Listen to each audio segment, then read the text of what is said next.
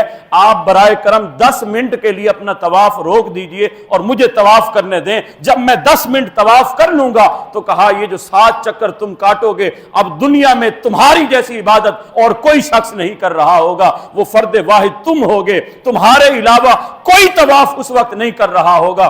کہا تم طواف کر لو، 10 منٹ لوگوں کو طواف کرنے کے لیے روک دو اور اکیلے چکر کاٹ لو تو یہ تفرد عبادت میں حاصل ہو جائے گا اور تمہاری بیوی کو طلاق ہو جائے گی۔ اس شخص نے نعرہ لگایا، اس نے کہا ویسے ہی عبد القادر جیلانی، اللہ نے جو علم آپ کو دیا ہے قسم بخدا اور کسی کو نہیں عطا۔ تو حضرات جی وقار یہ علمی بصیرت ہے، یہ شہنشاہ بغداد، پیران پیر۔ آج پیروں کو کہا جاتا ہے وہ جاہل ہوتے ہیں، ہم ایسے ہر جاہل پیر کی ہم بالکل اتباع نہیں کرتے، ایسے ہر جاہل کی ہم پیروی نہیں کرتے۔ ہم پیر اسی کو مانتے ہیں جو صاحب علم بھی ہے، صاحب شریعت بھی ہے، صاحب طریقت بھی ہے، صاحب تقوی بھی ہے، جس کے پاس تقوی کا نور ہے۔ حضرت غوث العظم کے جب شاگردوں کی تعداد جب کاؤنٹ کی گئی تو علماء کہتے ہیں 1 لاکھ کم و بیش آپ کے شاگرد ہیں جو علماء بنے، جو عالم بنے ہیں۔ 70,000 کی مجلس آپ کی ہوتی تھی، آپ جب خطاب کرتے تھے 70,000۔ یہ ملا علی قاری نے لکھا ہے نزہۃ الخاطر، نزہۃ الخاطر میں جو ہے فی مناقب عبد القادر، ملا علی قاری بہت بڑے محدث کا نام ہے، یہ عام کوئی عالم نہیں ہے۔ ملا علی قاری کہتا ہے کہ حضرت غوث العظم جب خطاب کیا کرتے تھے تو آپ کے مجمع میں 70,000 کا مجمع ہوا، 70,000 لوگ بیٹھے ہوتے، اور آپ کے خطاب کا عالم کیا ہوتا تھا؟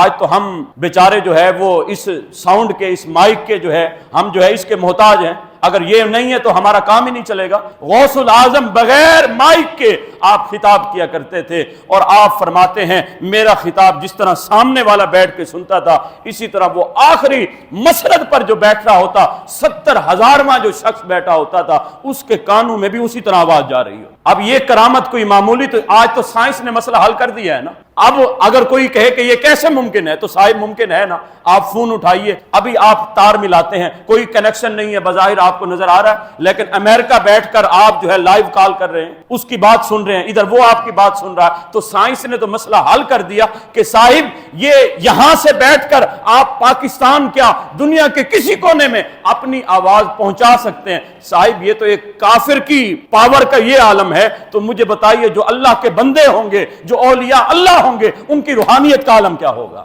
وہ اللہ والے اب یہ روحانیت کے پاور سے جو ہے اللہ نے جو ان کو روحانیت کا علم دیا ہے، اس روحانیت سے وہ اپنی آواز دور تک پہنچاتے ہیں۔ اور یہ کتب سیاہ میں یہ ہمیں جو ہے بخاری شریف سے اور دیگر احادیث کی کتب سے ہمیں یہ باتیں ملتی ہیں۔ میرے آقا حضرت محمد مصطفیٰ علیہ الصلوۃ والسلام بھی جو خطاب فرمایا کرتے تھے حجۃ الوداع کے موقع پر، میرے آقا کے پاس جو ہے ہزاروں کا مجمع تھا، کم و بیش کہتے ہیں 1,20,000 صحابہ کرام موجود۔ میرے آقا اس وقت خطاب کر رہے ہیں تو حضور کا خطاب اس وقت بھی ہر صحابی نے سنا، گویا اللہ آواز پہنچا رہا ہے اپنے نبی کی، جہاں چاہ رہے ہیں وہیں آواز جا رہی ہے۔ تو حضرات جی وقار حضرت ملا علی قاری فرماتے ہیں حضرت غوث العظم جب خطاب کرتے ہیں تو 70,000 کا مجمع ہے، 4,000 لوگوں کو آپ واصل باللہ کیا کرتے، اللہ کے ساتھ ملاتے تھے، جن کو اللہ عز و جل کی معرفت حاصل ہو جاتی تھی، وہ 4,000 وہ لوگ ہوتے تھے جو ہر روز واصل باللہ ہوا کرتے۔ اور آپ کے خطاب کے اندر تقوی، خوف خدا